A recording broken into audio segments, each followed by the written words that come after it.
우리가 사도행전을 시작하는 첫 시간입니다. 복음서를 마치고 오경을 이제 거의 마쳐가는 이 시점에 사도행전 이 가지는 의미는 모든 성경이 다 중요하고 다 의미가 있고 다 그 요소요소에 핵심적인 그런 능력의 말씀이 배치되어 있습니다만, 특별히 사도행전은 우리에게 오늘날 우리가 살아가는데 진정한 교회란 무엇인가, 사도행전 여러 관점에서 접근할 수 있겠지만, 저는 이 2025년에 이 시대에 특히 말세지마를 당행하고 있고, 정말 하나님 우리에게 이 세상의 마지막 때를 우리가 살아가고 있다면 이 시대에 가장 중요한 말씀이 뭔지는 사도행전에 교회가 어떻게 시작되고 발전되어져 갔는가라고 하는 교회 시작과 발전이라고 하는 이 관점에서 진정한 교회란 과연 무엇인가, 또 어떻게 이 교회가 세상을 새롭게 할 것인가, 교회 공동체에 소속된 이 소속원들의 교회관은 과연 어떤 것이어야 하는가 하는 점에서 사도행전을 시작해 보기를 원합니다. 보통 사람들은 마테마가 누가 요한 다음에 사도행전이 있으니까 우리가 복음서 4권을 사복음서라고 부르고, 그 다음에 이제 역사서의 한 권은 사도행전이라고 부르는데, 대충 복음서와 역사서가 연결되어져 있다라는 이야기만 듣고 요한복음에 연결되어져서 사도행전이 아닌가 이렇게 생각을 많이 할 수 있습니다. 그런데 사도행전 1장 1절에 나오는 데오빌로 여대가 먼저 쓴 글에는 이라는 말씀은 먼저 쓴 글이 요한복음이 아니고 누가복음이다 하는 사실을 꼭 기억을 해야 됩니다. 이게 이제 앞으로 중요한 의미를 가지기 때문에 누가복음 그리고 사도행전은 연결되어지는 성경이다 하는 것을 우리가 꼭 기억할 필요가 있습니다. 그래서 사도행전을 잘 이해하려고 하면 누가복음을 한 번쯤 더 보는 것 추천을 드리고, 또 누가복음의 특징과 문체와 그 스타일이 사도행전에도 그대로 이어져 가고 있다는 것을 기억할 필요가 있습니다. 특별히 데오빌로라고 하는 수신자가 밝혀져 있고, 그래서 대부분의 복음서와 이 신약의 성경들이 교회와 또 교회에 속한 사람들을 중심으로 수신자가 있는데 말해서 이 데오빌로라고 하는 사실은 누구인지 본명을 알 수가 없어요. 데오라는 말은 하나님이라는 것이고, 빌로는 사랑한다 이런 말에 근을 두고 있으니까 하나님을 사랑하는 로마의 고위 관직을 가진 사람, 이렇게 막연히 추정을 해볼 수 있겠습니다. 특정한 사람은 아니에요.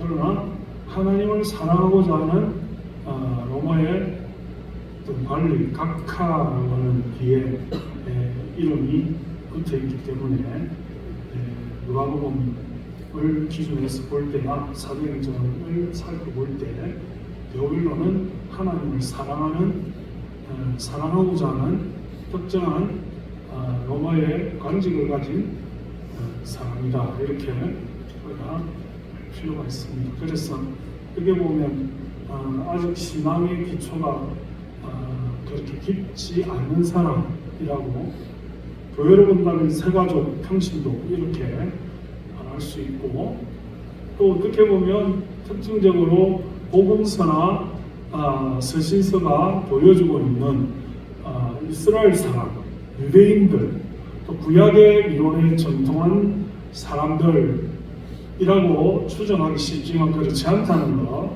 기억할 필요가 있고, 또 누가복음과 사도행전을 기록하고 있는 누가는 예수님의 제자가 아니라는 점, 특별하게 마태도 제자고 또 마가는 베드로의 수제자이기 때문에 사실 베드로를 대신하고 있고, 요한 당연히 제자고, 또 사도 바울 많은 의미에서 예수님의 특별한 사도다 이렇게 볼 수 있는데, 누가복음을 쓰고 사도행전을 기록하고 있는 누가는 예수님의 제자가 아니고 심지어 그리스 사람, 헬라인, 헬라적 문화를 가지고 헬라적 문장을 가지고 이 성경을 기록하고 있는데, 27권 중에 2권을 썼지만은 성경 전체, 이 신약 전체를 놓고 볼 때, 신약 전체의 비중을 놓고 볼 때 한 4분의 1 정도 되는 분량을, 그러니까 누가복음 26장, 사도행전 28장, 그래서 취연장이 남는 이 신약 성경이 대체로 그렇게 길지 않잖아요. 마태복음 28장 길고, 로마서 1장 18장, 요한복음 21장 길지 않아요. 길지 않는데 2권을 합치면 굉장히 분량적으로 볼 때는 신약 성경의 4분의 1에 해당하는 많은 분량을 기록하고 있다.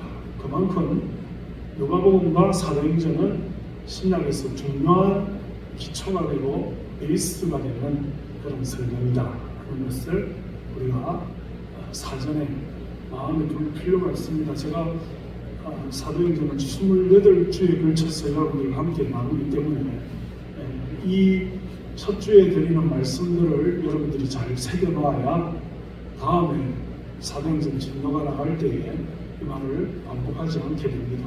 그래도 물론 제가 민수기 그러면 백성들의 숫자를 2번에 걸쳐서 세고 그 의미가 뭔지 여러 번 얘기를 들었던 것처럼, 사도행전 그러면 사도행전이 누구의 작품이며 누가복음을 어떻게 이어가고 있으며, 사도행전은 예수님의 제자가 아니라 이방인에 의해서 기록되었고, 또 특별히 의사라고 하는 특정한 직업을 가진, 그래서 우리식으로 말하자면 문과적이고 문장적인 의미에서 성경을 기록한 것이 아니라 과학자적이고 분석적이며 좀 그 검증된 이론, 이런 것들을 굉장히 중시하는 사람의 작품이다 라고 하는 것을 우리가 기억할 필요가 있습니다. 논리에 중시하고 과학적 검증의 베이스를 두고, 또 이방인이기 때문에 하나님과 유대인의 어떤 신학적 전통에서 한쪽으로 약간 벗어나 비춰져 있는, 그래서 세상적이고 또 그렇게 보면 좀 과학적이고 논리적이고 역사적이고 그런 관점을 가지고 기록되어져 있는 그런 성경이다 하는 점에서 이런 사도행전을 볼 필요가 있다는 것입니다. 사도행전의 이 1장 1절 데오빌로여 내가 먼저 쓴 글에는 할 때 이 먼저 쓴 글이 굉장히 중요합니다. 그래서 먼저 쓴 글과 사도행전의 본론을 이어가려고 하는 그 중간에 과연 어떤 내용이 있는가?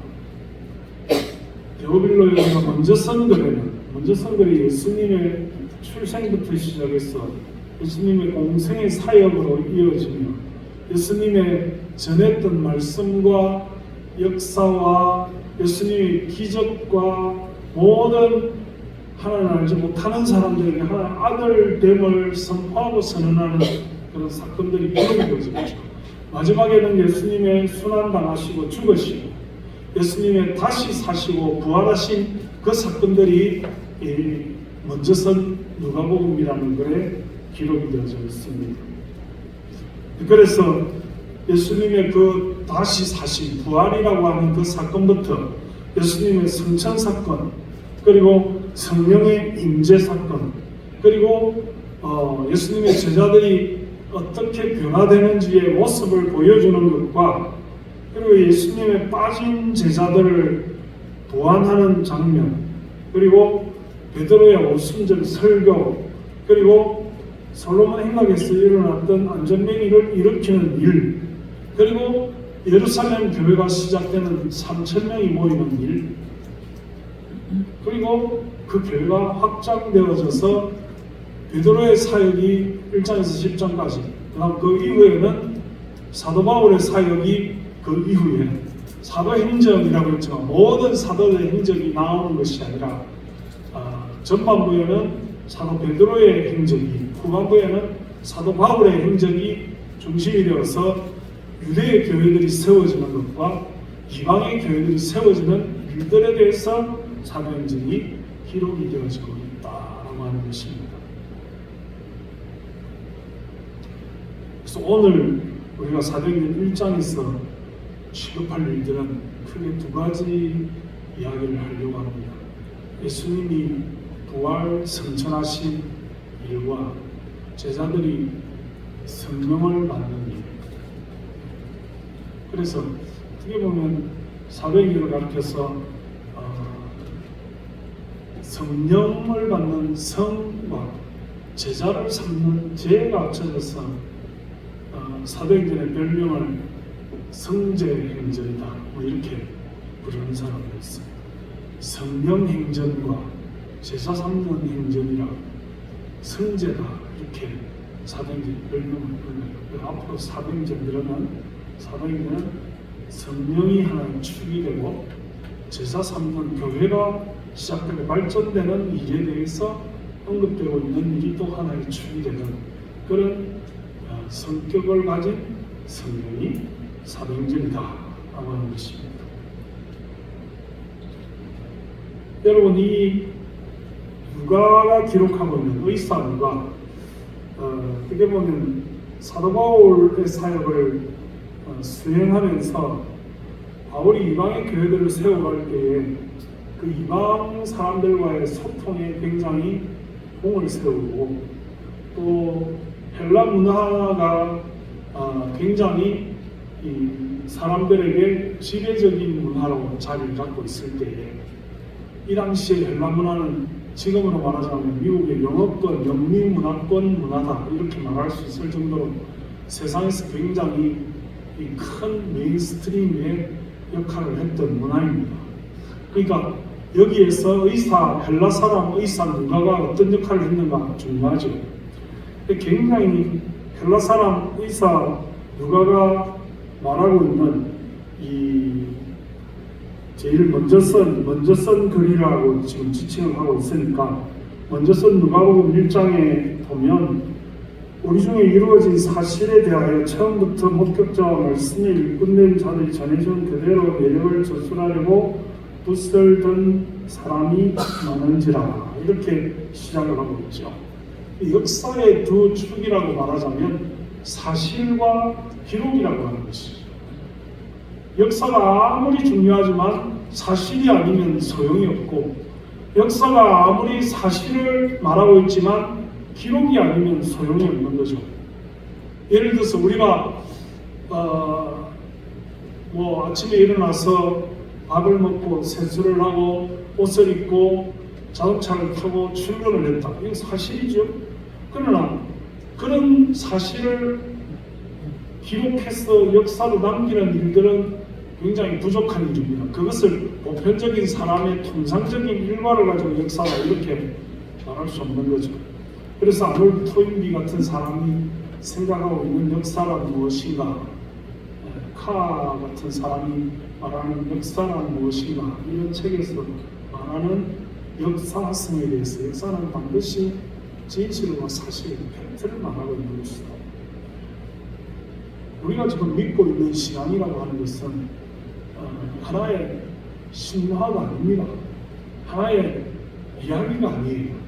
하나의 무슨 윤리와 도덕과 어떤 자기의 주장을 담은 그런 이야기가 아니에요. 성경은 하나님의 일은 예수님의 오심은 팩트다. 오늘 이 누가가 기록한 대로 그냥 하나의 허구적인 이야기를 우리가 박혀컷세가 어떻고 주몽이 어떻고 그 다음에 아래서 태어나고 또 당군 시다가 곰이 마늘을 먹고 뭘 먹고 호랑이는 도망을 가고 이런 얘기가 없다 이 말입니다. 당연히 실제로 존재하고 실존했던 사람들의 역사적인 거기에 등장하는 로마의 황제가 또 거기에 등장하고 있는 로마 총독이나 거기에 등장하고 있는 헤롯이라고 하는 동방왕들이 다 역사적인 사람이다 하는 것이고 또 거기에 역사를 기초해서 기록물을 남기고 있는 누가의 이 사도행전도 역사적인 사실을 바탕으로 역사적인 진실의 팩트를 우리에게 말하고 있다는 것을 우리가 기억할 필요가 있습니다. 보통의 종교가 어떤 교주가 있어서 자기의 논리를 설파하고 그 교주가 죽으면 예를 들어서 우리가 보편적으로 잘 아는 석가모니 자기 이야기를 하고 죽고 떠나가면 아무런 의미가 없습니다. 예를 들어서 공자가 자기 이야기를 하고 너는 인자 제자들이 있을지라도 죽어가면 그 사람의 모든 이야기가 다 헛된 것으로 돌아가지 않습니까? 그 사람의 후대의 사람들이 그 사람을 기억해서 그 사람의 한 말을 책으로 기록했을지라도 그 사람이 죽어간 이후에 뭔가가 있다는 것이 없다는 겁니다. 모든 세상의 종교를 창시하는 인위적인 교주들은 그렇다 말이죠. 그러나 오늘 예수님은 십자가에 달리셔서 죽고 난 사실을 죽음의 사실을 공의 사복음서 기자가 말하고 있고 죽음 이후에 살아난 사실을 말하고 있고 살아난 사실 이후에 500명의 사람들을 만나고 120문도가 지켜보는 가운데 승천한 사실을 기록하고 있고 그 죽음 이후에 더 큰 다이나믹한 일이 일어난 사실에 대해서 사도행전이 기록하고 있기 때문에 오늘 어쩌면 예수님의 사도행전의 시작은 예수의 죽음 그리고 부활 승천 이후에 일어난 사건들이라고 하는 부제를 붙여도 좋다는 것입니다. 어떤 세상의 종교가 어떤 종교의 창시자가 어떤 교주가 죽고 난 이후에 일어난 사건들이 더 이슈가 되고 더 화제가 되고 더 문제가 되어서 우리에게 주어지고 전해지고 있는가. 그러니까 예수님의 제자들도 예수님의 부활 이후에 우리가 지난주에 슬로바세 딸들에 대해서 민수기를 마무리했잖아요. 슬로바세 딸들을 이야기하면서 민수기 마지막 장에 뭐라고 이야기했어요? 세 가지 이야기했는데 첫째는 기업을 이야기했고 하나님 우리에게 주신 기업, 우리의 터전, 우리의 분기, 우리가 해야 될 일, 우리의 사명 그거 있다. 둘째는 약자. 그래서 우리가 살아가면서 약자를 돕고 가난한 자를 돕고 불쌍한 자를 돕고 고아와 과부를 돌보고 하나님의 기년 논리, 안식 있는 논리를 이해하자. 영원히 부자는 없다. 혼자만 잘 살라고 주어진 것이 아니다 하는 것을 깨닫고 셋째는 순종이라고 했죠.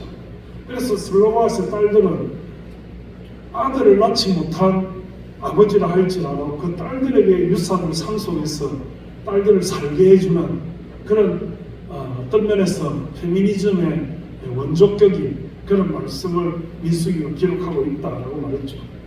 신약에 와서도 마찬가지 예수님의 행적을 기록하고 있는 마태, 마가, 누가, 요한복음은 그 예수님의 부활의 장면을 기록하면서 예외 없이 마리아들을 논하고 있어요.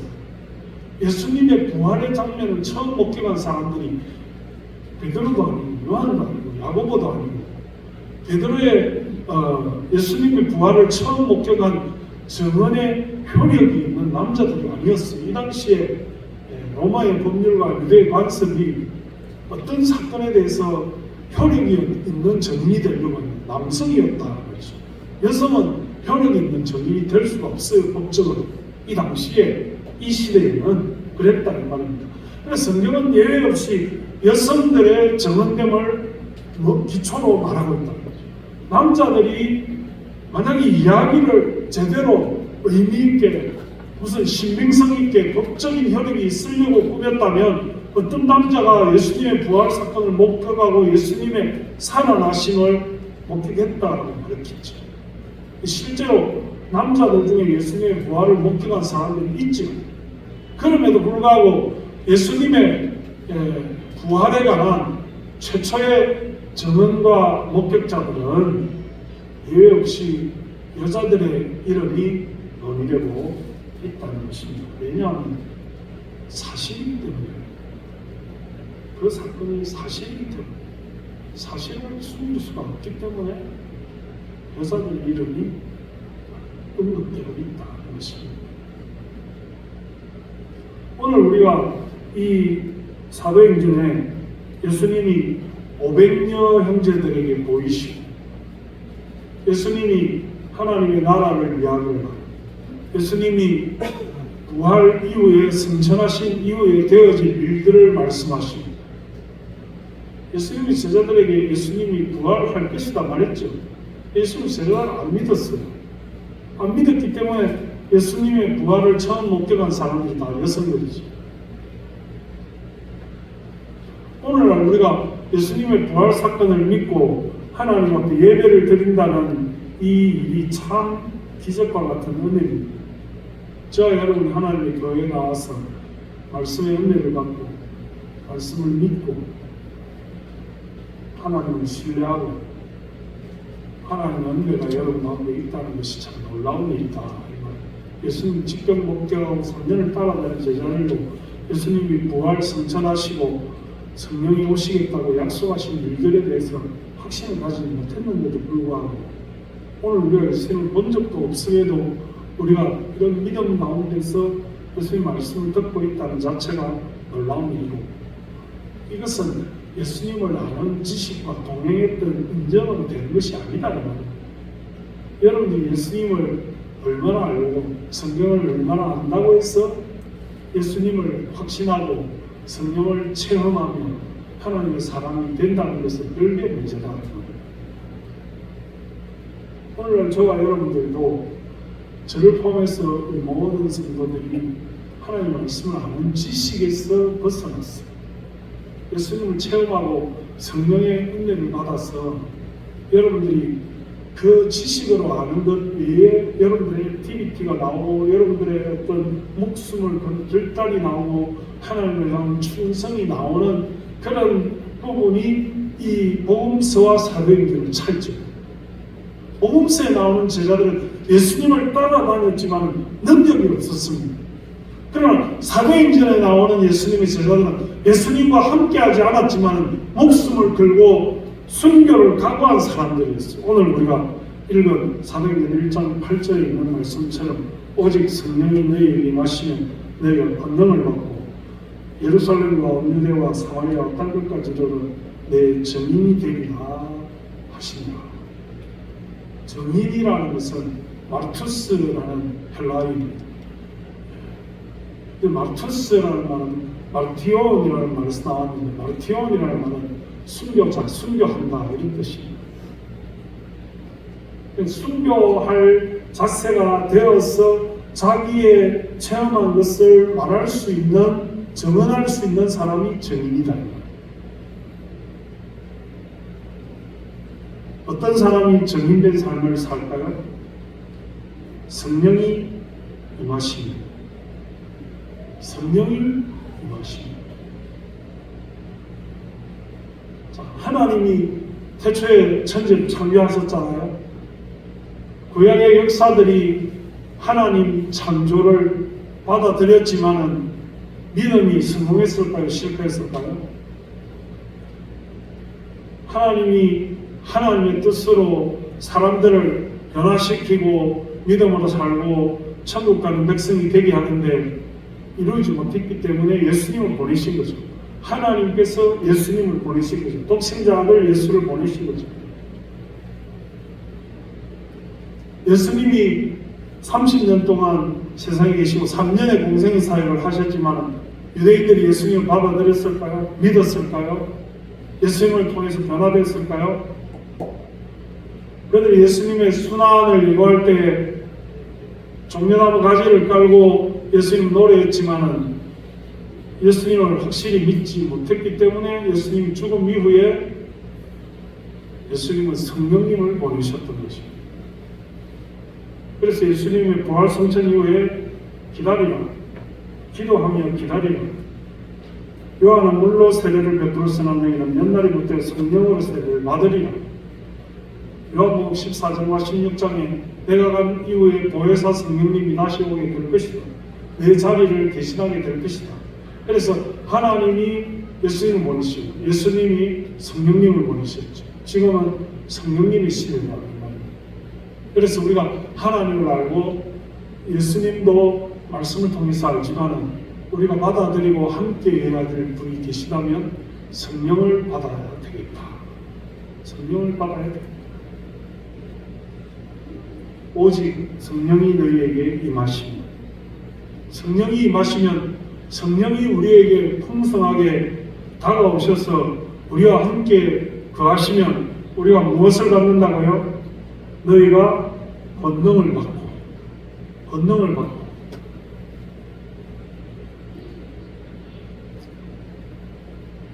헬라어 성경 본문에 보면 그 권능에 대해서는 듀나미스라고 말하고 있습니다. 듀나미스.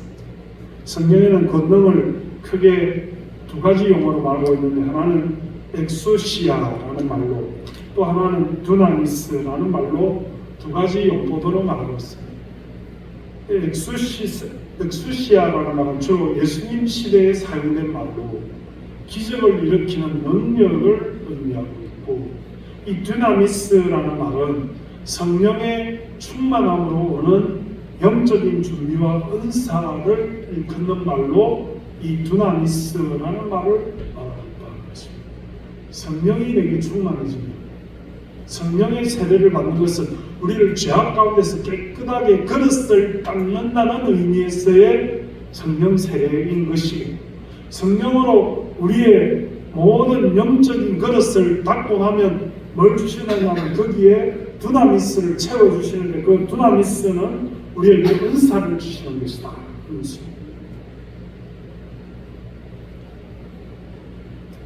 지금 우리는 어쩌면 이 두나미스의 시대를 약간은 비껴가고 있을지도 모르겠습니다. 지금 교회사의 여러 가지 보고들에 의하면 지금 가장 성령님이 활발하게 역사하시는 지역은 이슬람권이다, 이렇게 보고가 올라오고 있어요. 예수님을 꿈속이나 환상 중에 체험했다, 이런 사람들의 증언들이 지금 이슬람 지역에서 풍성하게 일어나고 있다는 것입니다. 예수님의 제자들이 사도 바울을 비롯해서 복음을 가지고 아시아로 갈까요? 했을 때 아니야, 바다를 건너 마케도니아로 가라고 성령님이 말씀하신 것처럼 복음의 중심의 역사는 서쪽으로 옮겨져 가고 있다. 예루살렘을 출발해서 안디옥으로 갔을 때에 사도 바울의 일행이 복음을 전하는 교회를 세우고자 하는 그 의지가 꿈속에서 성령님이 아시아로 향하지 않고 아시아의 반대쪽인 마케도니아로 향하도록 하십니다. 마케도니아로 가고 데살로니카로 가고 그리스로 가고 로마로 가고 에스파니아로 가고 유럽으로 가고 그렇게 해서 유럽과 영미문화권의 천년을 있습니다. 그 다음에 아메리카 대륙으로 건너가서 서쪽으로, 더 서쪽으로, 유럽에서 더 서쪽으로 북아메리카, 남아메리카에 500년 이상을 머물렀고, 그 다음에 태평양을 건너와서 더 서쪽인 아시아로 우리나라와 필리핀과 중국과 이런 나라에서 복음으로 평양 대부흥을 1907년부터 시작했어요. 2000년 가까이 이르기까지 복음의 성령의 역사의 시대가 아시아로 지나왔어. 이제 아시아에서 더 서쪽으로, 마지막 서쪽이 어디입니까? 다시 예루살렘으로 돌아가게 되는 그 마지막 서쪽이 인디아, 그 다음에 사우디아라비아, 이라크, 그리고 그 아랍 이슬람 문화권으로 넘어가게 되는 마지막 시대를 우리가 살아가고 있다. 교회 사역 보고들이 그렇다. 그래서 그 이슬람의 복음을 전하려고 하면 선교사들이 죽어요. 이슬람을 탈퇴해서 기독교로 개종을 시키면 죽인단 말이죠. 그러면 그것을 전한 사람도 죽이게 되어 있어요. 그래서 최대의 이슬람 문화권의 최대의 선교가 뭐냐면 그들에게 섞여 사는 거예요. 지금도 많은 한국에서 파송된 선교사들이 이슬람 문화권에 가서 비즈니스를 가장하고 그냥 살아가고 생활하는 거예요.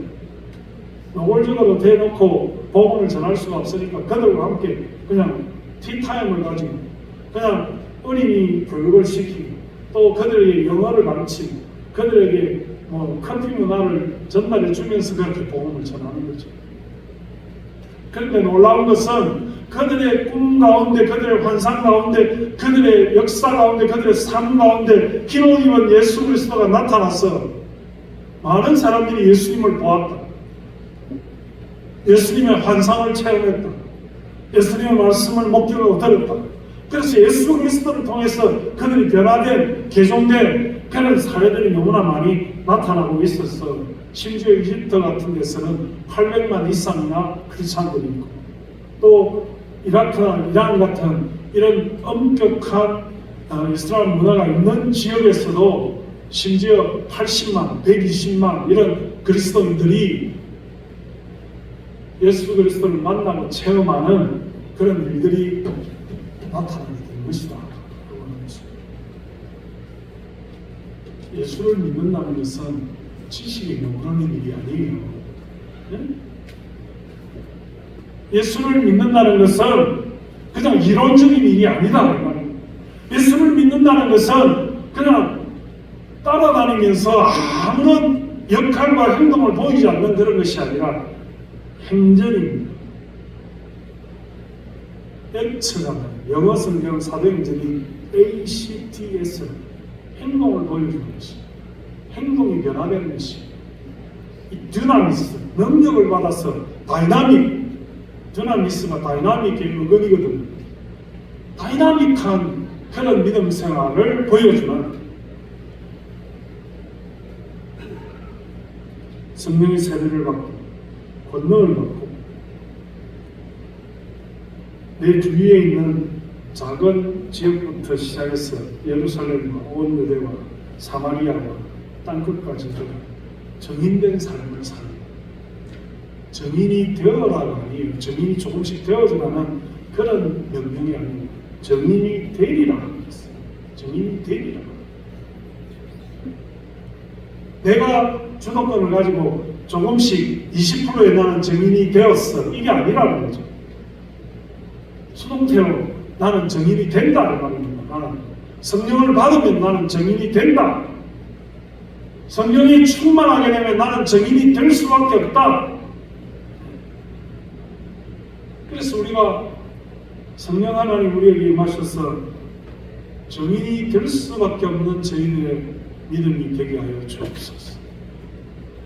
입으로만 예수쟁이, 머리의 지식으로만 예수쟁이가 아니라 내가 죽어도 좋은 정인이 되는, 내가 체험한 것을 말할 수 있는, 내가 사람들과 부딪혀서 그들을 변화시킬 수 있는 역동적인 믿음의 결과를 보여주는 그런 정인된 삶을 사는, 그래서 교회가 시작되고, 그래서 믿음의 역사가 시작되고, 그래서 사람들을 변화시키는 체험이 시작되는 그런 사도행전적 교회가, 사도행전적 신앙인이 되는 그런 우리가 되기를 저는 이름으로 축원합니다. 이 사도행전을 보면서 오늘 여러분 더워서 너무 힘드시죠? 얼굴에 보니까 더워요 이렇게 머리에 써져가 있어요.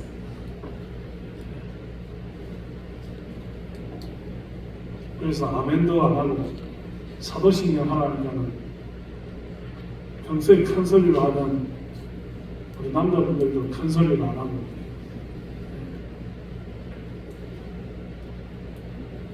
거기쯤은 이기는 그리스도인 얘기를 주님의 이름으로 축원합니다.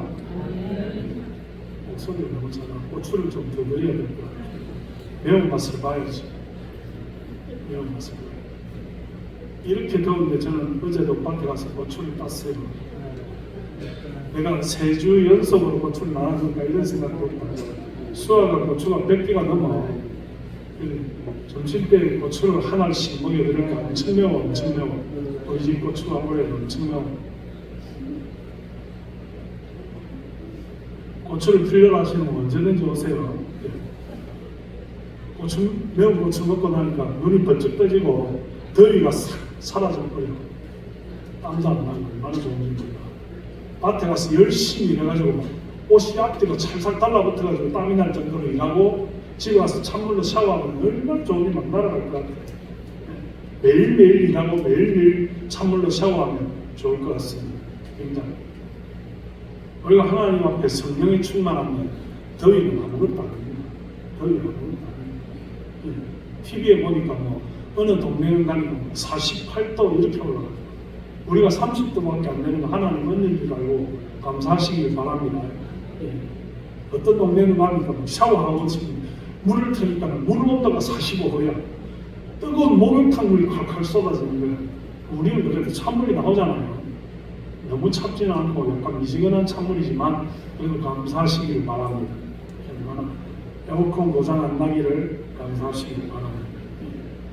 실외기에 장애물을 갖다 놓으면 고장납니다. 열받아가지고 실외기에 문을 열어놓고 방해가 되는 것을 다 걷어치워야 됩니다.